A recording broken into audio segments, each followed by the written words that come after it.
We are chatting about um, demands and requests within a group setting today. Yes, So, what do you this think is, about that? what do I think about that? It's hard. I have people I have businesses that we work with or school environments that we're working with. And people often um, have a hard time wrapping their head around like, how does this look or how do you operate when you're in a group environment and shit has to get done? Like you have to get things done.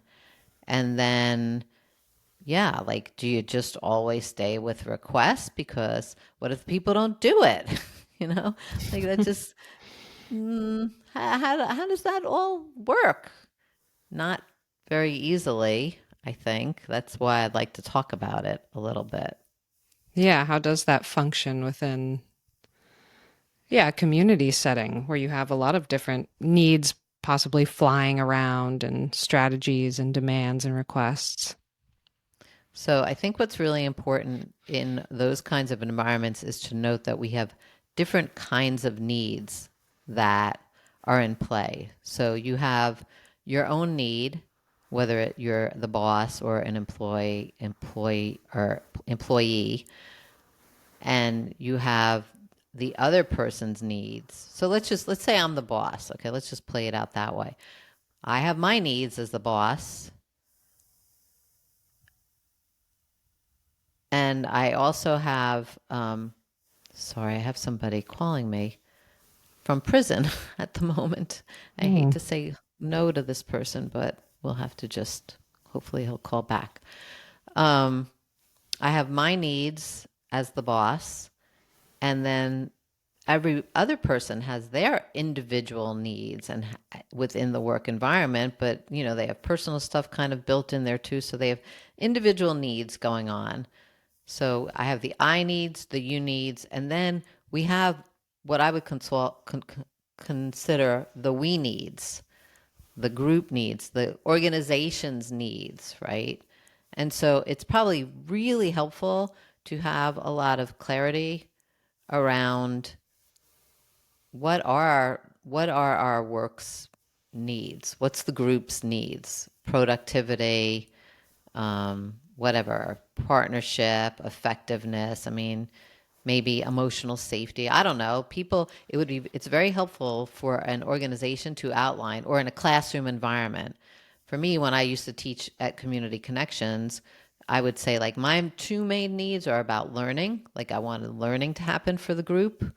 And in order for learning to happen, safety, emotional safety. Those would be like the two main things. That's like, to me, that's my job as the leader here is to make sure that we're kind of lining up our strategies to really feed into those two needs of learning and of emotional safety, right?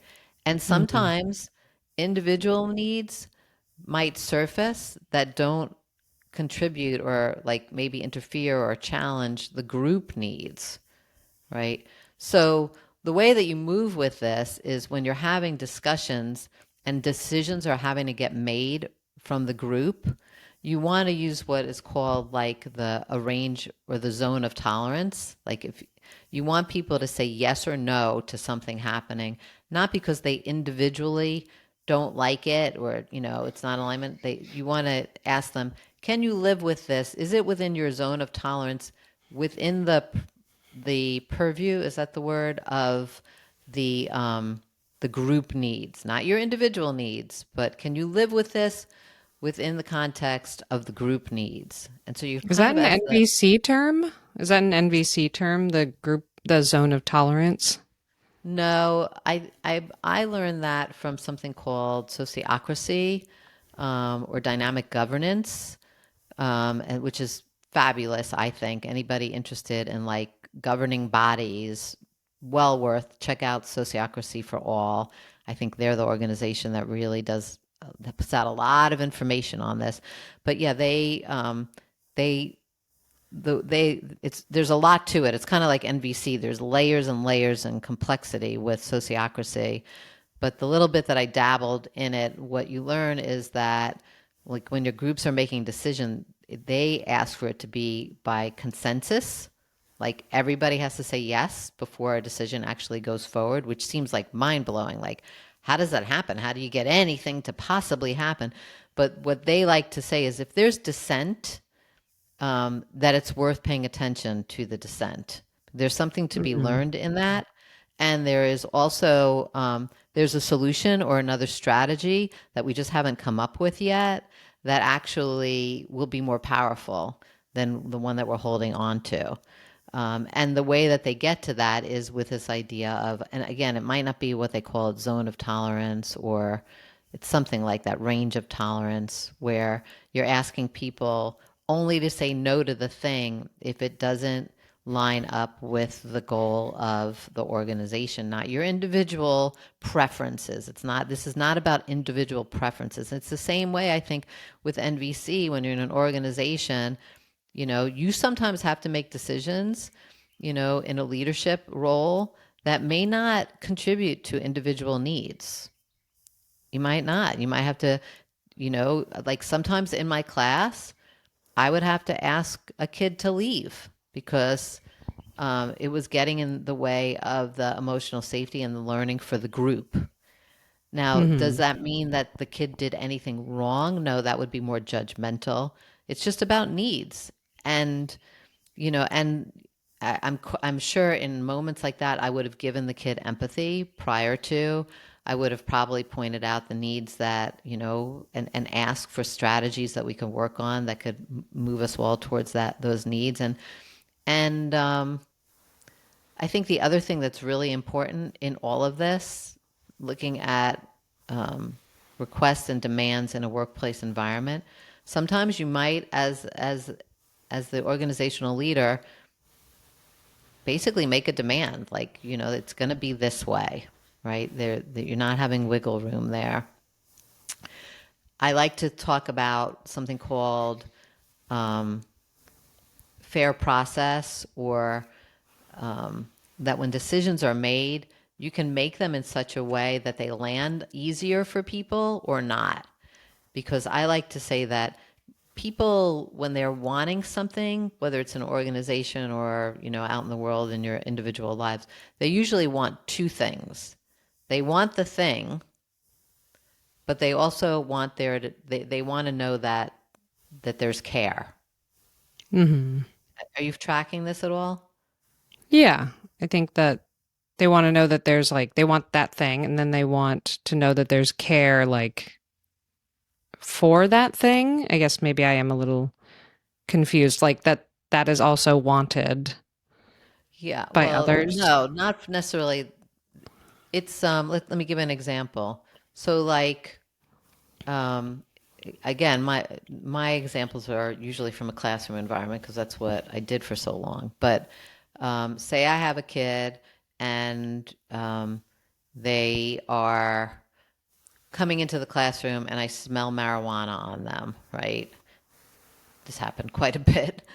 Um, and I would address it first by giving empathy. Yes, so when you walked into the room the other day and you walked by me, I was noticing that there was a smell of marijuana. I wouldn't say you're smoking marijuana because I don't know that. I'm just sticking with observations. And yeah, and I'm guessing, that maybe you want some understanding around, I don't know. I don't know if you're smoking or not, but if you are, maybe you're wanting some understanding around that. It gives you some relief and it gives you a sense of comfort. Is that it? So I would just stay with empathy first until the kid, says, yes, you got me, whatever it is. And then I would express about my needs individually and maybe the needs of the entire group, right, is about learning and emotional safety. And I would tie it back to like the request of like not showing up, smelling like marijuana because, I have thoughts that it would put the program in jeopardy. And maybe the kid continues to do that, right? I, as the leader, would probably eventually ask the kid not to come back to the program. So that's a demand, right? That's not a Mm-hmm. request, that's a demand. But I could, when I'm making that demand, I could share, like, having to do this, I feel so sad because I really do have care, and, and I want you to have ease and relief. And I feel super sad that we weren't able to come up with, something that could help contribute to your individual needs and meet the needs of the group. So when I say that people want two things, they want what they want. Like in this circumstance, the kid maybe wanted to come to the class stoned, you know, um, but the fact that I had to let them go, I can do it in a way that lets them know that, like, you've not done anything wrong per se. We're just not meeting needs. And oh, by the way, like, I'm not happy about doing this. It's painful for me to do this. Like, I do actually, like, I get your individual needs, and I would love to be able to contribute to your individual needs. And in this particular moment, I haven't figured out a way to do that and move the group forward. So I'm just going to Yeah, it stop. sounds like, yeah, that clarifies that for me. So it sounds like meeting needs for care and understanding. Yeah. And like you can think of in any argument a person is in that you might not get your way, but if you have a sense that there's care within the context of the conversation around that thing that you're maybe not seeing eye to eye on, if there's a true like sense of like, oh, yeah, this person is not willing to change or do this thing, but I am getting that there's care there. Like that in and of itself can somehow still keep the connection. And yeah, I mean, it just it softens it all. It makes it so Hmm. that you still maybe can have some level of relationship and some functioning going forward. um how that plays out in a work environment, um it can be tough because leaders have to make decisions of like letting people go or not. And I would imagine that even if there is true care there, it's still a painful. None of this is easy, Yeah. unfortunately. I never said any of this was easy. So if you're thinking this is easy, no, it's not easy. But to answer people's questions, sometimes you will have to make a demand in life, and there's a way to do it where there can be care entwined with the demand as well. And that, Hmm. I think, can help the person receive it and hopefully salvage some of the relationship going forward. Yeah. Do you want to say any more on this subject? I don't think so. I think that's enough for people to hear about. Um, yeah. So that's it for now.